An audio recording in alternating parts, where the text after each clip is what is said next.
This is my Montreal Audio Fest 2024 highlight, 8 new hi-fi loudspeakers. First of all, this was a great show with lots to see. I've been to a few shows last year and this was one of the best shows I've been to yet. I cherry-picked the rooms that caught my attention right away and I hope you enjoy them. But take everything I say here with a grain of salt as it's more of a first impression on what stood out to me immediately and it's a show setting, so it's not going to be an in-depth discussion about sound. Please remember that. My hope is that videos like these allow people who couldn't make it to the show to see some stuff I saw and entice you to visit a show in the near future because truly, it's a great experience and it's loads and loads of fun. Now without further ado, first room I visited was Daniel Hertz's room, presented by Audio Excellence Canada.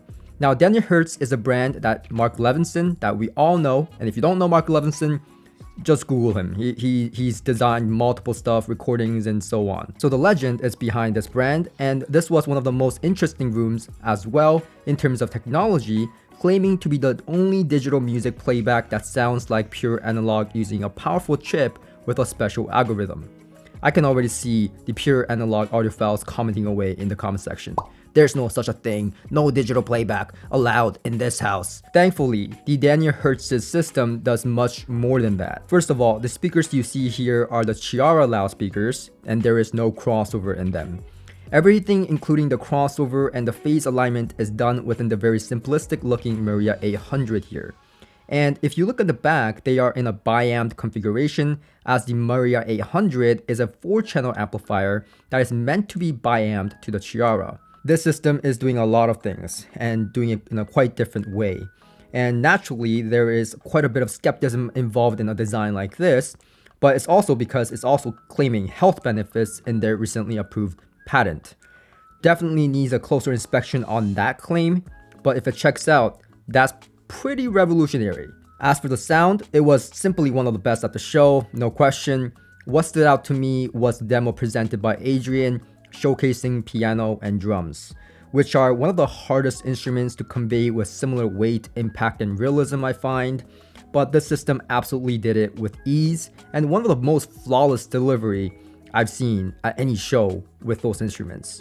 I wasn't sure if I should be crediting the pro in the room for setting up the room so nicely or the Daniel Hertz's system, but either way it had more than enough bass and impact and realism that really took me off by surprise. I just wish I had more time to play my own music to listen further. However, the room was always jam-packed and that really speaks volume to how great that room sounded and the attraction there. Don't worry though, I will most likely be getting in a Daniel Hertz system to review here shortly.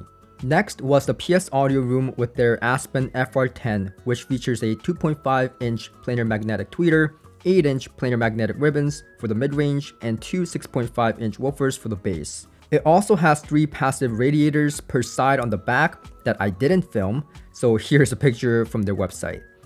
I heard their FR30 last year and it sounded great, but this was a nice surprise because this was in a smaller package and it sounded nearly as good for literally 1/3 of the price. Maybe I was just in a good mood since I got to grab a photo with Paul, but either way, PS Audio's FR10 sounded really good. It's the sound that I associate with PS Audio all the time, the PS Audio's house sound, good bass and warmth with a very safe high frequency delivery that almost never gets bright or brittle. Balance is the word that comes to mind. Nothing really stands out about it, like it didn't have the most transparency or the most bass at the show, yet it is the type of sound that is able to make the majority of the music sound really good and enjoy for long periods of time. I love the aesthetics of the speakers as well, and it is probably my favorite looking speaker at the show. Okay, so this room was honestly the highlight of the show for me. On my first show coverage ever, like the first one I ever did in my life, I gave this company the Best Sounding Room award, and this year, without a doubt, I would like to award Artist Cloner's room the best sounding of the Montreal Audio Show 2024. In my opinion, of course. It honestly gets you no flex rights because this is a show setting, but it is to celebrate and recognize all the hard work put into setting up a room for us attendees to enjoy.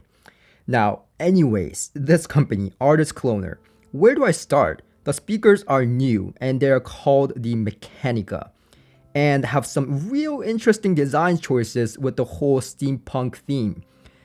And it was all hooked up to their own gear as well. Let me just tell you, it sounded freaking amazing even at a show setting. I honestly wanted to just sit there as I was melting into the seat track after track. I would say that I spent the most time in this room, and as I was sitting there, I was wondering what's contributing to this amazing sound. Is it the speakers or the gear? Dumb question, of course, it must be both. Anyways, the warmth, the richness, the soundstage, the musicality was to die for. It was the only room at the show that I felt I was listening into the music and being enveloped at the same time, which is the sound I strive for in my room all the time. So naturally, I was amazed by it. Okay, the steampunk theme aesthetic was definitely a hit or miss. I'm going to say it is a miss personally for me. But as I was sitting there and listening to the music, the speakers seemed to get prettier. And I even considered buying it on the spot. I asked for pricing and almost choked. Approximately 20,000 Canadian dollars for the speakers. I'm not gonna lie, I am still considering it. Mesmerized would be, I guess, the correct term here. Or was I bewitched? Moving on, we have the Pure Audio Project, a company I have been dying to review as of late. It just so happens they just released their Trio 10 with the heel air motion tweeters. I'll be reviewing that on my channel for sure, as I am interested in this brand and what they are doing. There's a lot to love about what they're doing. First of all, they are an open baffle design, and it is a crossover configuration that allows you to easily swap out parts. It's literally a tweaker's dream. The heel air motion tweeter, or the AMT tweeter, is just amazing as well with those two 10-inch woofers.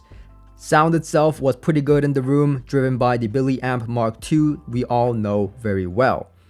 Very nice open sound with good bass, but I could tell the show setting was really holding it back from its full glory. Call me crazy, but the starting price of $6,000 for the pair sounded pretty reasonable to me, considering the crazy expensive speakers at some shows that didn't sound half as good. Next was probably the most sanely priced gear, speakers and subwoofers we love so much with world-class customer service, and yes, I have to say it in that tone. Yes, SVS. They were showing off their brand new Ultra Evolution line of speakers, with pricing from $900 for the bookshelf speakers to the $5,000 top of the line Pinnacle floor standers. The floor standers are especially interesting in the fact that they are using a force cancellation method here, like we've seen in some subwoofer designs. Makes perfect sense, right? SVS, subwoofer technology. Okay, anyways, in case you don't know what force cancellation method is, essentially they have opposing rear firing woofers that are active, which in turn cancels out the back waves created by the front firing woofers. This is great for controlling cabinet resonance, but I'm excited to see how they play in my room. At the show setting, honestly, I really have not much to say in regards to the sound that I heard, as I had to get the hell out of there. My ears were hurting from the sheer volume and sound pressure in that room. They really weren't joking when they put that sign up at the door. Next room was the Bryston room, where they were showcasing their new speaker line.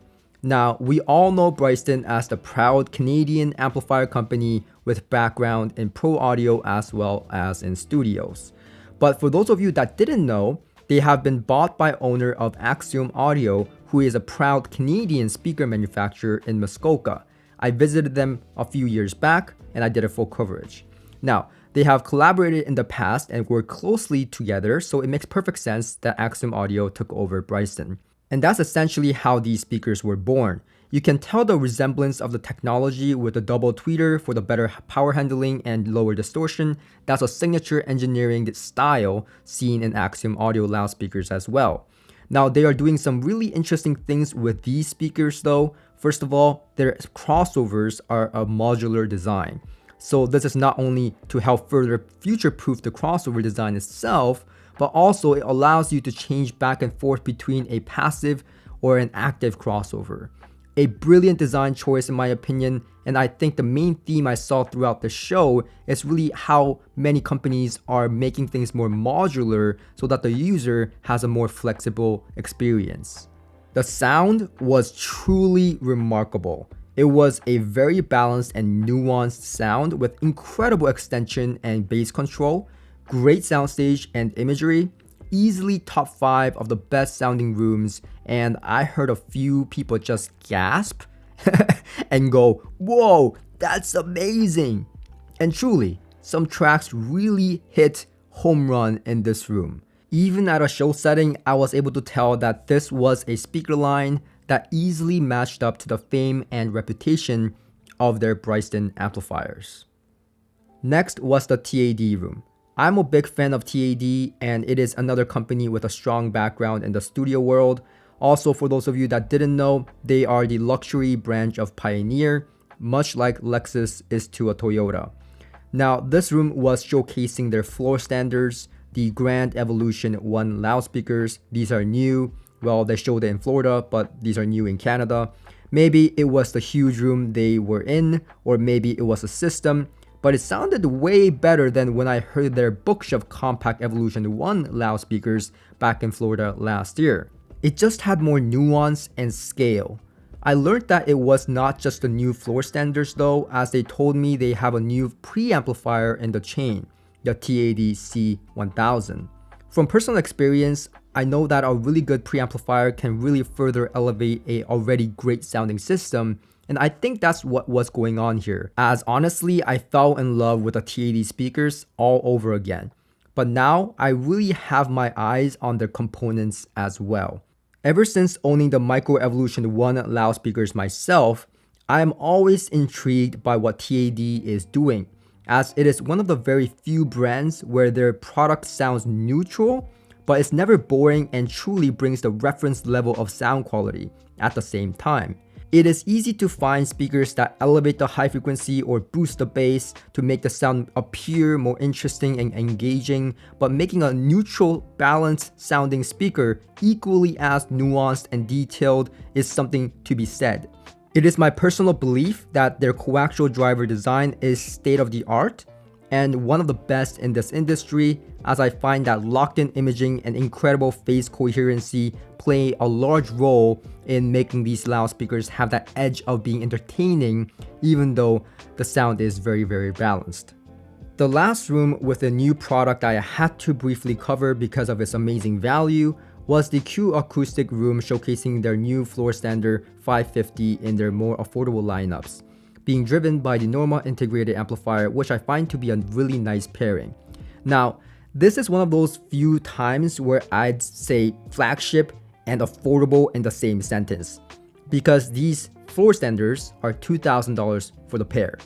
And from what I heard, it gives you the majority of what their higher end speakers give you with similar technology and sound quality. Now, this room was pretty crowded and dark, so it was hard for me to get much footage, but it only took me a few minutes to realize that this was the exact sound, the Q Acoustic sound that I know and love. And if we are going off price to performance ratio, this room wipes the floor and easily wins the best of the show without a doubt. If you couldn't justify forking out $7,000 for their all-out assault on a flagship speaker, I'd say take a look at the 550, definitely worth checking out. And I think this will be a really hot product for them, as I found it to be the best value from a company who's already making waves in making high-end speakers more affordable. So yeah, those were the 8 new loudspeakers showcased at the Montreal Audio Fest 2024 that I thought was awesome. Also, I just want to say, yes, we go to shows to look and hear hi-fi stuff, but the community and the people are what I personally go to shows for. This passion of ours involves a lot of sitting around in our room and indulging in music, and there's nothing wrong with that. But it's nice to connect with others with a similar passion and just nerd out for once in a while. Again, congratulations for a successful show, and thank you to all the show organizers for your hard work and dedication behind the scenes to bring us together. Until next time.